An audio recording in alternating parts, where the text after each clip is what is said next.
Hello and welcome back to everyone.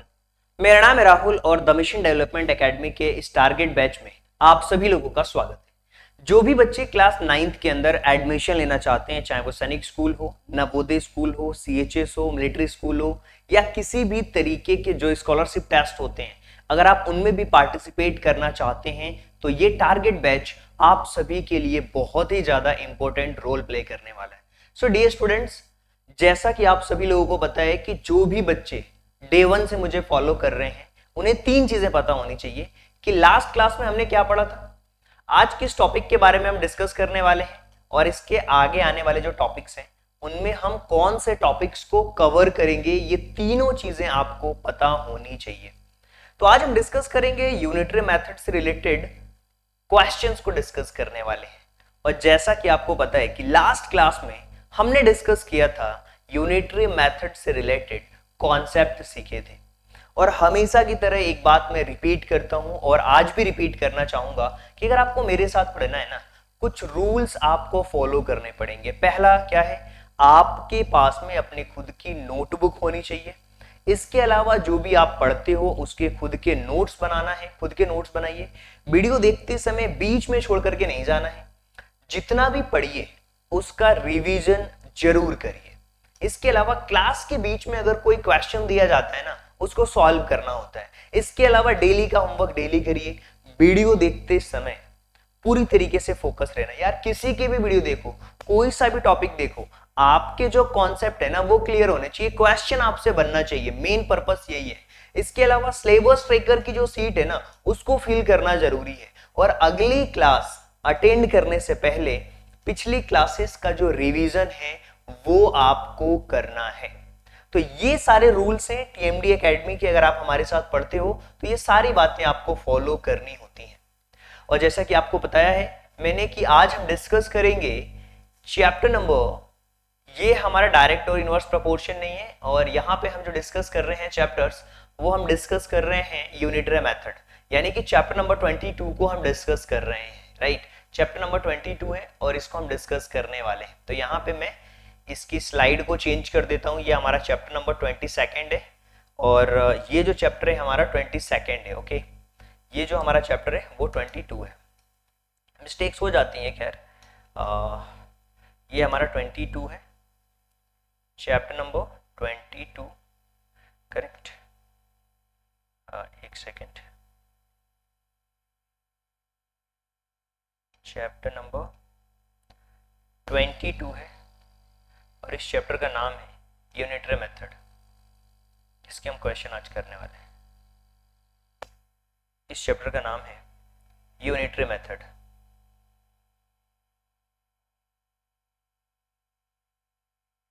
Unitary method clear है? तो ये बातें आपको क्लियर हो चुकी होंगी। इस चैप्टर का जो नाम है वो यूनिटरी मेथड है। ओके, चलिए आगे चलते हैं। और इसी स्लाइड पे हम थे, जैसा कि मैंने आपको बताया ये हमारा जो चैप्टर नंबर है। क्या है कि कभी कभी स्लाइड बनाते टाइम कोई चीज मिस हो जाती है तो साथ में ही मैं क्लियर कर लेता हूँ, ताकि नेक्स्ट टाइम कभी रिवीजन कराना पड़े इस टॉपिक का तो दिक्कत नहीं हो। बाकी क्वेश्चंस तो सारे हमने इसके अंदर इंक्लूड कर रखे हैं। देखिए, तो जो आपकी नोटबुक है उस नोटबुक में ये सिलेबस आपके पास में जरूर लिखा होगा।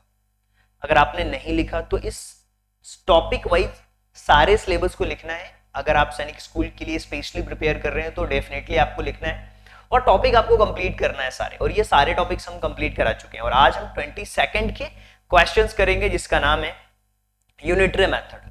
और उम्मीद करता हूं कि सभी लोग अपनी कॉपी के अंदर ये सिलेबस आपने लिखा होगा, और आपने एक बार लिखा है तो उस टॉपिक को टिक कर लीजिए कि हाँ हम इसके कॉन्सेप्ट क्लियर कर चुके हैं और आज क्वेश्चंस करेंगे।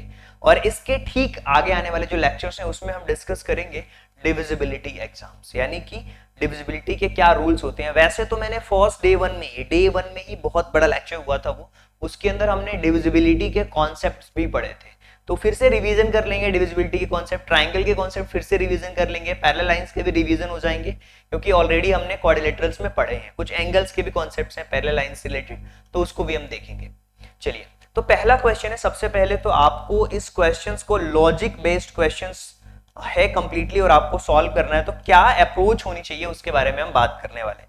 अगर आप इस क्वेश्चन को ध्यान से देखोगे ना, आपको एक चीज बहुत अच्छी तरीके से क्लियर कट समझ आएगी कि अतुल एक कार को ड्राइव कर रहा है जिसकी स्पीड 40 किलोमीटर पर आवर है। अच्छा ये बताओ, स्पीड है जो कार की वो कितनी है? वो है 48 किलोमीटर पर आवर। कितनी है? 48 किलोमीटर पर आवर है जी। अच्छा, अब होम टाउन से 132 किलोमीटर वो दूर है, अवे फ्रॉम रेसिडेंस, और वो चलना स्टार्ट किया है कितने बजे? वो 9 बजे चलना स्टार्ट किया। वो 9 बजे चलना स्टार्ट किया। एकदम बिल्कुल लॉजिक बेस्ड क्वेश्चन है। 9 बजे वो सुबह में चलना स्टार्ट किया भाई, तो हमें बताना है कि 132 किलोमीटर की यात्रा उसको तय करनी है। कितना? 132 किलोमीटर की यात्रा उसको तय करनी है, यानी कि उसको कितना टाइम लग जाएगा 132 किलोमीटर का यात्रा तय करने में। तो सबसे पहले स्पीड इक्वल टू होता है डिस्टेंस अपॉन टाइम, और टाइम अगर फाइंड आउट करोगे कि कितना टाइम लगेगा, 132 किलोमीटर है जो कि उसको कवर करना है, और जो उसमें टाइम दे रहा है वो उसको कितना टाइम लगेगा, अगर वो 48 किलोमीटर की स्पीड से वो चल रहा है तो क्या होगा? 48 किलोमीटर की स्पीड से चल रहा है तो वो क्या होगा? देखिए, सबसे पहले इस नंबर को अगर हम कैंसिल आउट करना चाहें तो डेफिनेटली कैंसिल आउट कर सकते हैं। अगर आप ध्यान से देखोगे तो ये जो नंबर है वो 2 से कैंसिल आउट होगा, तो 2 6 जा तो 12 होता है, राइट। 2 6 जा क्या होगा? 12 होगा, और फिर से 2 6 जा 12 होगा। फिर इसको अगर हम कैंसिल आउट करते हैं तो ये 24 होगा। क्या ये नंबर फिर से 2 से कैंसिल आउट हो जाएगा? बिल्कुल, ये होगा 33 और ये हो जाएगा 12, यानी कि यहाँ पे अगर आप देख पा रहे हैं तो 33 अपॉन 12 आ रहा है। तो अगर हम इसको डिवाइड करते हैं, 33 अपॉन 12 को अगर हम डिवाइड करते हैं तो कुछ इस तरीके से होगा। 12 का हमने डिवाइड किया है 33 में, बहुत ही आराम से हम क्वेश्चन करने वाले हैं, 2 बार में डिवाइड हो जाएगा, ये 24 होगा, करेक्ट। तो यहाँ पे आप देखोगे ये आ गया है आपके पास में 9, राइट। 2 9 अपॉन 12, इसका क्या आया?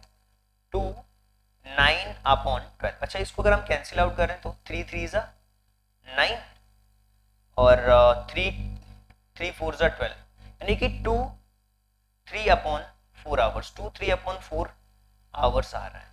अच्छा, 9 बजे स्टार्ट हुआ है चलना, 9 बजे वो स्टार्ट हुआ है चलना, 9 बजे स्टार्ट हुआ है चलना, तो 2 घंटे तो इसमें प्लस कर लो जी, 2 घंटे तो इसमें प्लस करना ही करना है, तो 11 हो गया। अब 11 के बाद उसमें कितना हमें करना है? 3 अपॉन 4 और करना है। 3 अपॉन 4 का मतलब क्या हुआ? 3 अपॉन 4 का बहुत ही सिंपल सा मतलब है, जैसे मान लो ये आपका एक क्लॉक है ना, लॉजिक बेस्ड क्वेश्चन है, बिल्कुल बिल्कुल कोई भी कैलकुलेशन नहीं है इस क्वेश्चन में, ठीक है। हमने इस 4 पार्ट्स में डिवाइड कर दिया जी, ठीक है। तो ये बोल रहे हैं कितना? थर्ड फोर्थ, 2 3 अपॉन 4 है, 2 घंटे तो हमने प्लस कर लिए हैं ऑलरेडी, थर्ड फोर्थ, यानी कि ये फर्स्ट हो गया, ये सेकंड हो गया और ये थर्ड हो गया, यानी कि कितना हो गया? 45 मिनट्स, 2 घंटे 45 मिनट, यानी कि आप देखोगे यहाँ पे 2 आवर्स 45 मिनट्स, यानी कि ऑप्शन नंबर जो डी है ये इसका करेक्ट आंसर होगा, क्योंकि इसमें 45 को हम प्लस कर देंगे। क्यों? क्योंकि 1 आवर्स का अगर 3/4 देखोगे, 1 आवर्स का अगर 3/4 देखोगे, देखिए हमें 3/4 निकालना है, 1 घंटे में 60 मिनट होते हैं, इसका 3/4 निकालोगे तो क्या होगा? यहाँ पे देख लो कितना हो रहा है, ये 15 बार में कैंसिल आउट हो जा रहा है, तो 15 3 जा 45 हुआ, 45 हुआ, यानी कि 11 45, यानी कि ऑप्शन नंबर जो डी है ना वो इसका करेक्ट ऑप्शन होगा। देखिए सबसे पहले है ना, आप देख रहे हो कि क्वेश्चन में क्या दिया हुआ है, अपने लॉजिक्स क्लियर रखो, और इस क्वेश्चन को सॉल्व करने के अलग अलग तरीके हैं, आपको फास्ट इफिशिएंट मेथड ट्राई करना है। देखिए बहुत से लोग बोलते हैं कि सर ये सर कैसा पढ़ाते हैं, वो सर कैसा पढ़ाते हैं। देखिए यार, सब लोग बहुत अच्छा पढ़ाते हैं, है ना, सब लोग बहुत अच्छा पढ़ाते हैं। जहां से आपको मैक्सिमम चीजें एक जगह से अगर कवर हुई तो वहां से कवर करने की कोशिश करो। आपको किसी टॉपिक में डाउट हो सकता है, मानता हूं, लेकिन ऐसा नहीं हो सकता कि वो पूरा 100% ही आपको समझ में नहीं आ रहा हो। ऐसा कोई टीचर नहीं है भाई। हाँ, टीचर की एफिशिएंसी होती है, किसी टॉपिक्स में बहुत अच्छी तरीके से एक्सप्लेन करता है, किसी टॉपिक्स में हो सकता है वो जिस तरीके से एक्सप्लेन कर रहा है वो आपको समझने में थोड़ी प्रॉब्लम हो रही है। एक बार ट्राई करिए, 2 बार ट्राई करिए, उसके साथ स्टिक रहिए, तो आपकी जो जर्नी है ना वो स्मूथ होती जाती है। चलिए, अब ये एक बहुत ही शानदार क्वेश्चन है। इस क्वेश्चन को सबसे पहले तो ध्यान से पढ़ना होगा। ध्यान से पढ़ने के अलावा अगर आप इस क्वेश्चन में देखोगे तो चीजें कुछ बहुत ही क्लियर कट दी हुई हैं कि 5 केजी एप्पल की कॉस्ट है ना 4, देखिए एक तरफ मैं लिख देता हूं एप्पल, ठीक है, ठीक है। अब 5 kg एप्पल की कॉस्ट कितनी है जी? 5 kg एप्पल की कॉस्ट कितनी है? 425। अच्छा, अगर मुझे 1 kg एप्पल की कॉस्ट फाइंड आउट करनी होगी तो क्या करना होगा? 1 kg एप्पल की अगर कॉस्ट फाइंड आउट करनी है तो हम डिवाइड कर देते हैं। सर हमने पढ़ा है अपने कॉन्सेप्ट में कि इसको डिवाइड कर दो 5 से। अच्छा, तो ये क्या हो जाएगा? 8, ठीक है, और ये 585, मतलब 1 kg जो एप्पल की कॉस्ट होगी वो कितनी हो जाएगी? 85 हो जाएगी। क्लियर है? इसी तरीके से अगर हम यहाँ पे ध्यान से देखें कि the cost of 12 dozen orange, 12 दर्जन ऑरेंज की जो कीमत है वो 744 है। 12 डजन, तो 12 डजन जो है, 12 डजन जो है वो उसकी कीमत कितनी है? 744 है। कितनी है? 744 है। ये ऑरेंज है आपके पास में। चलिए, तो हम सबसे पहले इसमें फाइंड आउट करेंगे 744 है 12 डजन, और इसी तरीके से 4 kg जो मैंगो है उनकी कीमत है 480। क्लियर है? तो हमें निकालना है 8 किलो सेब, 8 दर्जन संतरे। तो 1 डजन का हम फाइंड आउट कर लेते हैं कि ऑरेंज कितने हैं। 1 डजन का अगर हमें फाइंड आउट करना होगा तो हम 744 को डिवाइड कर देंगे 12 से। अब चलिए 744 को 12 से डिवाइड करिए और बताइए कि क्या कॉस्टिंग आ रही है यहाँ पे। 744 को अगर आप 12 से डिवाइड करोगे तो 12 6 72 होता है, 12 6 72 होता है, करेक्ट। तो ये 12 6 क्या होता है? 12 6 72 होता है, करेक्ट। तो 6 और फिर 24, ये हो जाएगा 62 आएगा आंसर इसका। 1 डजन का कितना आ गया? 1 डजन का 62 आ गया जी। अब इसी तरीके से हमें फाइंड आउट करना है 4 kg मैंगोज की कॉस्ट है 480। 4 kg जो मैंगो है उसकी कॉस्ट हमें दी हुई है, तो 4 kg जो मैंगो है उसकी कॉस्ट है 480। तो हमने 1 kg का फाइंड आउट कर लिया। सो 480 डिवाइडेड बाय 4, तो यहाँ पे होगा ये 1 और 120, यानी कि 1 kg का कितना हो गया? 120 हो गया। यानी कि हमें एक एक केजी का कंप्लीटली आइडिया हो चुका है कि 1 kg अगर हमें सेब लेना है तो 85 रुपीज, लेकिन हमसे पूछा है कितना? एप्पल का 85। तो हमें यहाँ पे 85 का मल्टीप्लिकेशन करना होगा। क्यों? क्योंकि 8 kg चाहिए उसको एप्पल, 8 दर्जन ऑरेंज चाहिए और 1 डजन ऑरेंज की कीमत 62 है। तो इसमें 62 का हम मल्टीप्लिकेशन कर देंगे 8 में, और साथ ही साथ 8 kg मैंगो चाहिए तो 8 में मल्टीप्लिकेशन कर देंगे 120 का। बस इन सबको प्लस कर लेंगे मल्टीप्लिकेशन करके, यानी कि हमें क्या करना है?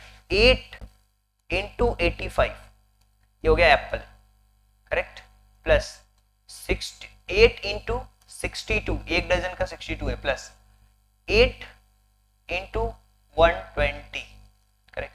अब इन सबको प्लस करो, इन सबको प्लस कर लो और बताओ इसका करेक्ट आंसर क्या होगा। तो अगर आप 85 को 8 से मल्टीप्लिकेशन करोगे तो ये हो जाएगा 680, प्लस अगर इसी तरीके से 62 का अगर आप मल्टीप्लिकेशन कर देते हो 8 में तो ये हो जाएगा 496, प्लस अब इसी तरीके से 120 का अगर हम 8 में मल्टीप्लिकेशन कर देंगे तो 960 हो जाएगा।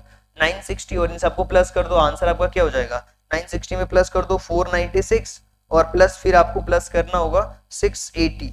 तो यहाँ पे जो इसको प्लस करोगे तो इसका जो आंसर आएगा वो आएगा 2136। 2136 इज द राइट आंसर, यानी कि ऑप्शन नंबर जो बी है वो आपका करेक्ट ऑप्शन होगा इस क्वेश्चन में। आई होप कि आप समझ पाए होंगे कि 2136 इज द राइट आंसर, और आप सभी को ये सारी बातें समझनी होगी, समझ आ भी रही होगी। चलिए क्वेश्चंस को लिखिए, हम आगे बढ़ेंगे, फिर अगले क्वेश्चंस के बारे में भी बात करेंगे। बहुत आसान क्वेश्चंस हैं डियर स्टूडेंट्स। क्वेश्चन आपको सॉल्व करना होगा, क्वेश्चन आप सॉल्व करोगे तो ही आपको एग्जैक्ट आइडिया लग पाएगा क्वेश्चंस का। तो आई होप कि चीजों को समझ पा रहे होंगे, सारी बातें आपको क्लियर हो चुकी होंगी, क्वेश्चंस भी आपने लिखा होगा और सारी चीजें आपको समझ भी आ रही होगी, क्योंकि बहुत आसान है चीजों को समझना और आसानी से चीजों को समझ करके आप सारे डाउट्स अपने क्लियर कर सकते हो। चलिए अगला क्वेश्चन जब तक लिखिए अपनी कॉपी के अंदर। Yes, this is your question, और मैं चाहूंगा यार ये क्वेश्चन आप खुद सॉल्व करो। ये क्वेश्चन आपको खुद ही सॉल्व करना है, करिए इस क्वेश्चन को सॉल्व।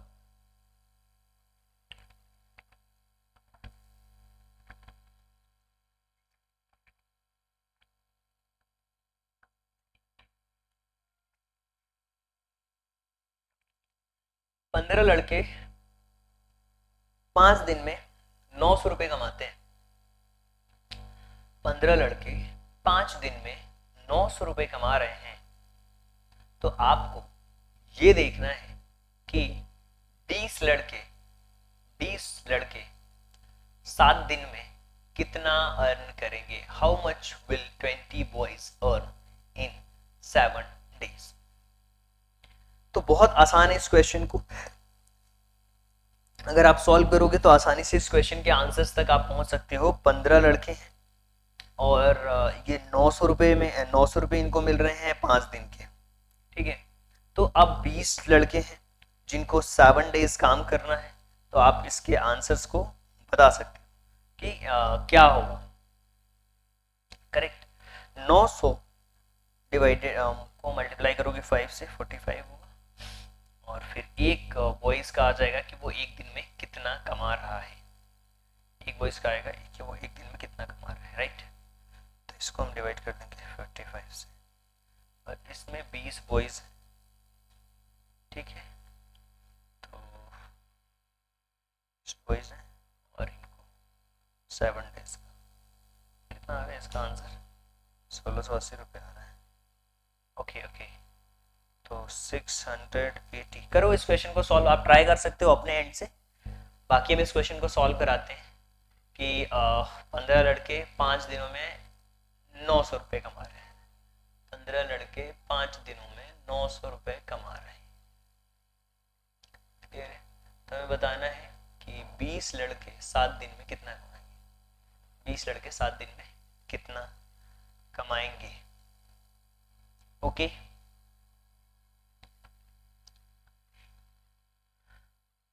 चलिए, आई होप कि आपने ये क्वेश्चन लिख लिया होगा। अब इस क्वेश्चन को हम सॉल्व करते हैं, देखते हैं कि इसका करेक्ट आंसर क्या होता है। चलिए क्वेश्चन सॉल्व करते हैं।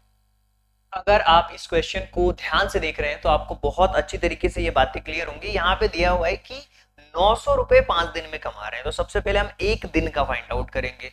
तो 1 डेज का कितना हो जाएगा, 1 डेज का कितना हो जाएगा, 900 रुपए को डिवाइड कर दो जी, 900 को डिवाइड कर दो 5 से। अगर 900 को 5 से डिवाइड करोगे तो यहाँ पे हो जाएगा कितना आपका 15, यानी कि 5 से करो, यहाँ पे करोगे अगर आप 900 को डिवाइड करोगे तो 5 1 जा 5 होगा, राइट। और फिर 8, फिर 180 हो गया। अब ये जो 180 रुपीज है ना, ये कितने लोगों में डिवाइड हो रहे हैं, ये डिवाइड हो रहे हैं 15 लड़कों में। तो एक लड़के को कितना मिलेगा, तो 1 बॉयज का अगर हम देखें यहाँ पे, तो एक बॉयज को मिल रहे हैं 180 डिवाइडेड बाय 15, 180 डिवाइडेड बाय 15। अगर 180 को 15 से डिवाइड कर रहे हो ना, तो 12 रुपए मिल रहे हैं। कितने रुपए मिल रहे हैं, 12 रुपए मिल रहे हैं एक लड़के को। अब हमें निकालना है 20 लड़के को कितने रुपए मिलेंगे। तो ठीक है, एक दिन का एक बच्चे को 12 रुपए मिल रहा है, तो 20 लड़के हैं, 20 लड़के हैं, एक लड़के को 12 रुपए देने हैं, ठीक है। तो इसकी कॉस्ट कितनी आ जाएगी, 20 बच्चों को देना होगा 12 रुपए, तो ये हो जाएगा हमारा, और 7 दिन तक देना है, क्लियर है।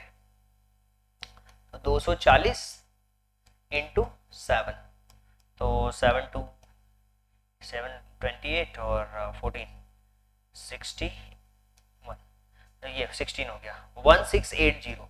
ऑप्शन नंबर जो फर्स्ट है वो करेक्ट आंसर है। तो ये है क्वेश्चन जिसका आंसर आप आसानी से देख सकते हो कि सबसे पहले हमने 1 यूनिट की वैल्यू फाइंड आउट करी, एक लड़के को कितना मिल रहा है ये हमने देखा, और फिर उसके बेसिस पे इस क्वेश्चन को हमने सॉल्व किया है। तो लेट्स आगे बढ़ते हैं, आगे अगले क्वेश्चन के बारे में बात करते हैं। देखिए यार, क्वेश्चन में लिखा हुआ है ना कि यदि 15 workers can build a wall in 48 hours, 15 workers मिल करके 48 घंटे में वो काम को कर रहे हैं, so how many workers will required to do a same work in 30 hours. चीजें बहुत इंटरेस्टिंग है। 15 लोग, ठीक है, 15 लोग हैं, किसी काम को 48 घंटों में कर रहे हैं भाई। कितने घंटों में कर रहे हैं, 48 घंटों में कर रहे हैं, मतलब ये हमारा टोटल वर्क है। तो टोटल वर्क तो हमें पता चल लग चुका है, लेकिन हमें पूछा है कि सेम काम करना है, वही टोटल काम कंप्लीट करवाना है 30 आवर्स में। अगर 30 आवर्स में कंप्लीट करना है, यानी कि 30 अगर डिवाइड कर देंगे तो हमें पता लग जाएगा कि यार कितने लोगों की जरूरत है, एग्जैक्टली कितने लोगों की जरूरत है। यहाँ पे आप देखोगे तो ये 2 बार में, और यहाँ पे कैंसिल आउट करेंगे 24, यानी कि जो ऑप्शन नंबर सी है वो आपका करेक्ट आंसर है। बहुत सिंपल था ये क्वेश्चन, समझ पाना। देखिए हमने मान लिया कि 15 लोग थे, ठीक है, 15 वर्कर्स है, इसमें हमने 48 का मल्टीप्लाई कर दिया, ये आ गया हमारा टोटल वर्क। टोटल इतना काम है, मल्टीप्लाई करके पता लग गया। अब इस टोटल काम को मुझे 30 घंटे में खत्म करना है, तो इसमें हमने 30 का डिवाइड कर दिया, बस आंसर आ गया। इसको सॉल्व करने के बाद 24। ऑप्शन नंबर सी जो है वो करेक्ट ऑप्शन है। तो लॉजिक्स आपके क्लियर होने चाहिए, आपकी थॉट प्रोसेस क्लियर होना चाहिए। क्वेश्चन पढ़ने के बाद आपको एग्जैक्टली समझ आना चाहिए कि क्वेश्चन में क्या पूछा जा रहा है और कैसे मैं अपनी अप्रोच से इस क्वेश्चन को सॉल्व कर सकता हूं। इसीलिए बोला जाता है यार क्वेश्चन को लिख के पढ़ो, लिख के पढ़ोगे ना तो क्वेश्चन की जो प्रोसेस है उसको आप समझ पाओगे। चलिए अगले क्वेश्चन के बारे में बात करते हैं। A car takes 2 hours to reach destination by travelling 60 kilometre per hour. मतलब अगर, बहुत ही सिंपल है यार, बहुत ही सिंपल है, एक कार है ना 2 घंटे ले रही है, 60 किलोमीटर से चल रही है, ठीक है, टाइम इसको लग रहे हैं 2 घंटे और 60 किलोमीटर पर आवर से चल रही है, यानी कि 120 किलोमीटर की वो दूरी तय कर रही है। कितने की दूरी तय कर रही है? 120 किलोमीटर चल रही है, 60 किलोमीटर की रफ्तार से चल रही है, 2 घंटे चल रही है, तो 120 किलोमीटर की दूरी तय कर रही है। अब मुझे 80 किलोमीटर की रफ्तार से अगर गाड़ी चलाऊंगा तो गाड़ी कम में पहुंच जाएगी, 1 घंटे 2 घंटे से भी कम में पहुंच जाएगी जी। तो अब हमने क्या किया, इस 120 को 80 से डिवाइड कर दिया, ये 0 से तो 0 कैंसिल आउट हो गया। अच्छा 4 से भी कैंसिल आउट हो रहा, 4 3 12, 4 2 8। अब इसको हम डिवाइड करेंगे तो 1/2, यानी कि 1 घंटे 30 मिनट। हाफ आवर से ये 1 आवर कंप्लीट है और ये हाफ 1.5 का मतलब 1 घंटे 30 मिनट और ये 1 घंटे का हाफ, यानी कि 1 घंटे 30 मिनट, यानी कि ऑप्शन नंबर जो ए है वो करेक्ट आंसर है। 1 घंटे 30 मिनट लगेंगे। क्यों? उसने अपनी स्पीड 60 से 20 बढ़ा दी है। कितनी बढ़ा दी है? पहले वो 60 किलोमीटर की रफ्तार से चल रहा था, अब वो 80 किलोमीटर की रफ्तार से चल रहा है, तो उसने 20 किलोमीटर की रफ्तार बढ़ा दी है। और 20 किलोमीटर पर आवर्स की अगर रफ्तार बढ़ाई है उसने, इसका मतलब वो जल्दी पहुंच जाएगा। क्या? इसका मतलब वो जल्दी पहुंच जाएगा। चलिए जी आगे बढ़ते हैं, ये आपको समझ आ चुका होगा क्वेश्चन। इस क्वेश्चन को लिखिए और सॉल्व करके बताइए इसका करेक्ट आंसर क्या होगा। If 15 workers can build a wall in 48 hours, how many workers will required to do a same work in 30 hours. भाई इस क्वेश्चन को खुद करना, ये मैं नहीं बताऊंगा, ऑलरेडी बता चुका हूं इस क्वेश्चन को। डबल से क्वेश्चन आ गया होगा, इसको आप खुद करना, कितने लोगों की आवश्यकता होगी ये आपको बताना है। इसका भी आंसर्स आप निकाल सकते हो। यदि 8 किलो शुगर की कॉस्ट, चीनी की कॉस्ट 240 रुपए है,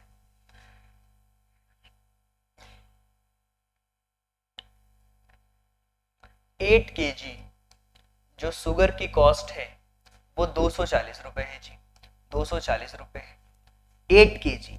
और 1 केजी का मुझे फाइंड आउट करना होगा, तो बहुत आसान है कि 240 को हम डिवाइड कर देंगे 8 से।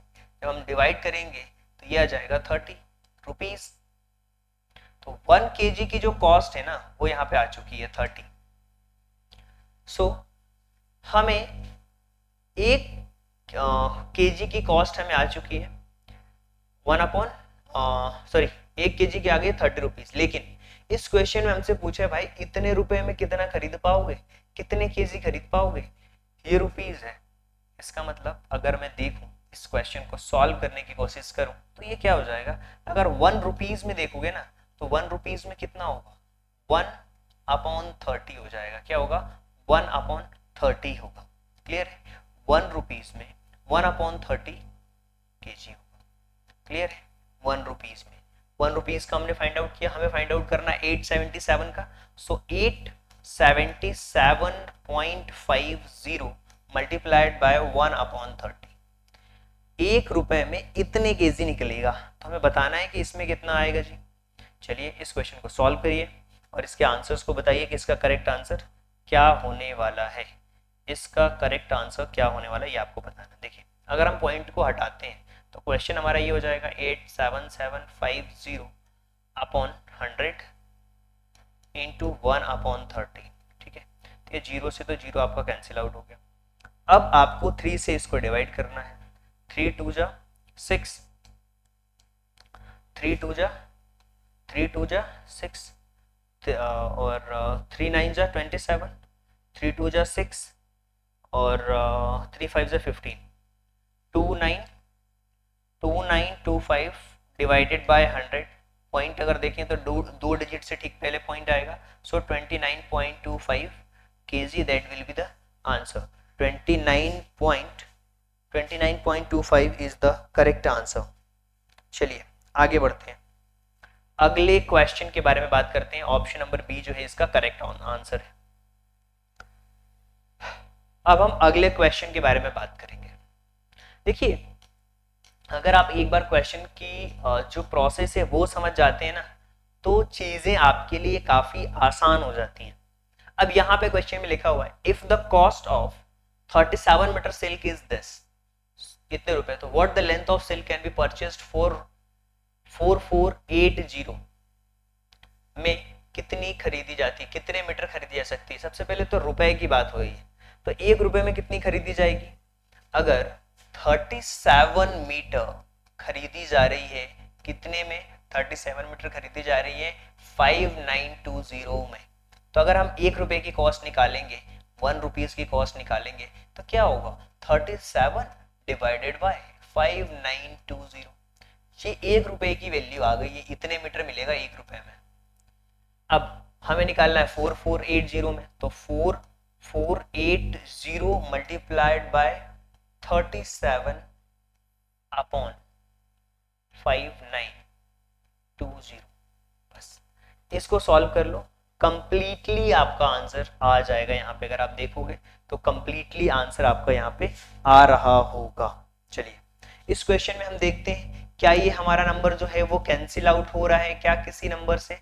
यस, अगर हम 592 को कैंसिल आउट कर दें, 592 को कैंसिल आउट कर दें 37 से, तो क्या ये नंबर हमारा डिवाइड होगा, क्या ये नंबर हमारा डिवाइड होगा, क्या ये नंबर हमारा 37 से डिवाइड होगा क्या, बिल्कुल डिवाइड हो जाएगा। इस नंबर को अगर आप देखोगे ना तो ये 16 से डिवाइड हो जाएगा, और 16 से अगर देखोगे 448 को अगर 16 से डिवाइड करोगे, 448 को अगर 16 से डिवाइड करोगे आप, तो ये जो नंबर है ना ये 28 बार में कैंसिल आउट हो जाएगा, यानी कि 28 मीटर जो होगा वो करेक्ट आंसर होगा।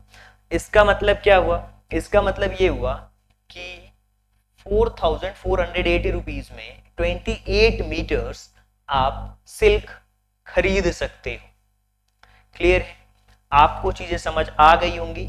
वॉइस में थोड़ा सा कंपन आ रहा है, कोई बात नहीं, हो सकता है या तो गले में प्रॉब्लम हो या तो माइक में प्रॉब्लम हो, दो ही चीजें हो सकती हैं, बट क्वेश्चन आपको समझ आना चाहिए। आई होप कि अब आपको क्लियर हो रहा होगा। अगले क्वेश्चन के बारे में बात करते हैं। 28 इज द राइट आंसर। देखिए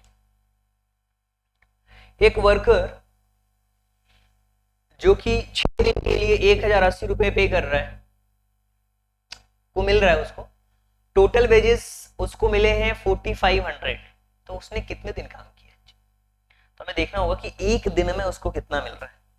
ठीक है, 6 डेज का उसको जो अमाउंट मिला है वो 1080 मिला है, यानी कि एक दिन का उसको कितना मिला है, एक दिन का मिला है उसको 1080 अपॉन 6। तो यहां पे जो आएगा इसका आंसर, अगर आप देखोगे 6 1 जा 6 और 8 बार में फिर 180 रुपीज मिल रहा है उसको एक दिन में। एक दिन का 180 रुपए मिल रहा है उसको। हमें बताना है कि उसकी पूरी मजदूरी है ना 4500 रुपए है, यानी कि जो टोटल मजदूरी उसकी कितनी है 4500 रुपए है, और एक दिन में उसको मिल रहे हैं कितने 180। अब डिवाइड कर दो, पता लग जाएगा कि उसने कितने दिन काम किया है। तो आसान है इस क्वेश्चन को सॉल्व करना। सबसे पहले तो 2 से डिवाइड होगा ये 36, और अगर आप देखोगे इसको, तो अगर आप देखोगे इस क्वेश्चन को, तो अगर हम डिवाइड करते हैं इसको तो 18 टू जा 36 होगा, और फिर उसके बाद में हम यहाँ पे अगर देखें तो कम्प्लीटली यहाँ पे आइडिया लग जाएगा आपको, 590 हो जाएगा, तो ये 25 होगा, 25 डेज उसको मिले हुए हैं, 25 डेज की मजदूरी मिली है, तो उसके 45 रुपए हुए हैं, यानी कि उसने 25 दिन काम किया है। So option number C is the right answer. जो ऑप्शन नंबर सी है वो करेक्ट आंसर है। चलिए अगले क्वेश्चन के बारे में बात कर लेते हैं। एक कार है जो कि 42 लीटर्स पेट्रोल में 336 किलोमीटर की डिस्टेंस कवर कर रही है, तो 12 लीटर पेट्रोल में कितना कवर करेगी भाई? सबसे अच्छा क्वेश्चन है ये। 336 किलोमीटर है, ठीक है, 12 लीटर के पेट्रोल में, 12 लीटर के पेट्रोल में वो कितना कवर कर रही है? 336 कर रही है भाई। तो 1 लीटर में वो कितना कवर कर रही है? इसका मतलब क्या हुआ कि 1 लीटर में वो 336 को 12 से डिवाइड कर दो। 336 को अगर 12 से डिवाइड करोगे, 336 को अगर आप 12 से डिवाइड करोगे तो आपको आइडिया लग जाएगा कि वो जो है 1 लीटर में 28 किलोमीटर की दूरी तय कर रहा है। 1 लीटर में वो 28 किलोमीटर की दूरी तय कर रहा है। तो हमें बताना है कि वो 12 लीटर में कितनी दूरी तय करेगा। तो 12 का मल्टीप्लिकेशन कर दो 28 में, 12 का मल्टीप्लिकेशन कर दो 28 में, तो 12 का मल्टीप्लिकेशन कर देते हैं हम। 12 का अगर हम 28 से मल्टीप्लिकेशन करेंगे तो 336 आएगा। बताना है क्या है यार कि how can he travel on 12 litre petrol.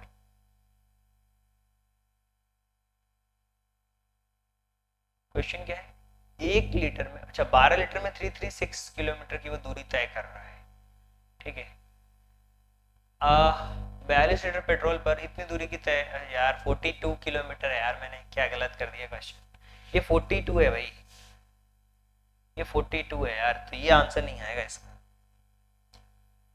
42 से डिवाइड करो 336 को, 336 को 42 से डिवाइड करना पड़ेगा, 42 से डिवाइड करना पड़ेगा।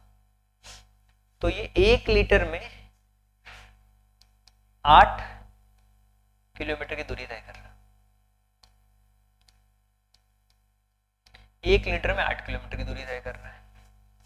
तो 12 इंटू 8 96, तो 12 किलोमीटर में वो 96 किलोमीटर की दूरी तय करेगा। ऑप्शन नंबर जो डी है वो करेक्ट ऑप्शन है।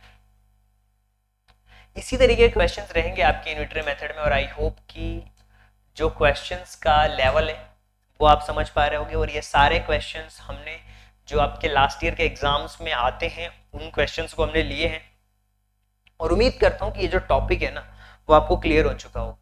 खास करके यूनिटरी मेथड का यूज करें, और ये हम वॉक इन टाइम में यूज कर सकते हैं, स्पीड डिस्टेंस टाइम में यूज कर सकते हैं, रेशियो प्रोपोर्शन में यूज कर सकते हैं। जहां पे भी अगर आपको लग रहा है कि इस मेथड से आंसर आ सकता है, वहां पे आप यूज करके आंसर्स निकाल सकते हो। बहुत आसान है डियर स्टूडेंट्स, और आई होप कि सारी बातें आपको क्लियर हो चुकी होंगी। मिलते हैं अपने अगले वीडियो लेक्चर्स में, लेकिन उससे पहले मैं आपको बता दूं कि जो बच्चे जिनको प्रैक्टिस के लिए वर्कशीट्स दी गई हैं वो प्रैक्टिस करेंगे, और जिन्होंने भी मेंटरशिप में पार्टिसिपेट किया हुआ है, जो मेंटरशिप ले रहे हैं, उनको ये ट्रैकिंग सीट फिल करनी है। तो इस ट्रैकिंग सीट में अगर आप देखोगे तो ये सारे टॉपिक्स हमारे कंप्लीट हो चुके हैं, राइट। ये सारे के सारे हमारे जो टॉपिक्स हैं वो कंप्लीट हो चुके हैं, और हम आज कंप्लीट कर चुके हैं। अगर आप देखोगे तो ये हमारा 44th डे है, राइट, और ये पूरे टॉपिक्स हम कंप्लीट कर चुके हैं। तो आगे आने वाले लेक्चर्स में हम डिस्कस करेंगे अपना डिविजिबिलिटी रूल, और डिविजिबिलिटी रूल के क्वेश्चंस हम सॉल्व करेंगे। यूनिटरी मेथड तक तो हमने कंप्लीट किया, ट्राइंगल, पैरेलल लाइंस, और ये जो पूरा जो हमारा टॉपिक है वो मैथ्स का कंप्लीट हो जाएगा। यानी कि मैथ्स का पूरा सिलेबस कंप्लीट होते ही 50% जो सिलेबस है वो हमने कंप्लीट कर लिया सैनिक स्कूल का। फिर हम स्टार्ट करेंगे रीजनिंग, इसके अलावा इंग्लिश हो गया, सोशल हो गया, ये सारे जो भी सिलेबस में है आपके वो सब कवर कराया जाएगा। और साइंस की भी क्लासेस कुछ हुई हैं तो आप उनको भी देख सकते हो। So thank you so much. And thanks for giving. और इससे पहले मैं आपको बता दूं कि मेंटरशिप में क्या होता है। मेंटरशिप के अंदर Navodaya Sainik school, military school, board exams को लेकर के 1-to-1 मेंटरशिप होती है। सिलेबस का analysis, weekly test, doubt clear होते हैं, टास्क आपको दिए जाते हैं, लेवल ट्रैकिंग होती है और वीकली आपको रैंकिंग दी जाती है। और ये सारी चीजें हैं। और मेंटरशिप प्रोग्राम की ज्यादा जानकारी के लिए आप इस नंबर पे कॉल कर सकते हो और मेरे साथ जुड़ करके अपनी प्रिपरेशन को और स्ट्रॉन्ग आप कर सकते हो। So thank you so much and thanks for giving your precious time at the last. God bless you. Thank you so much. Thank you so much.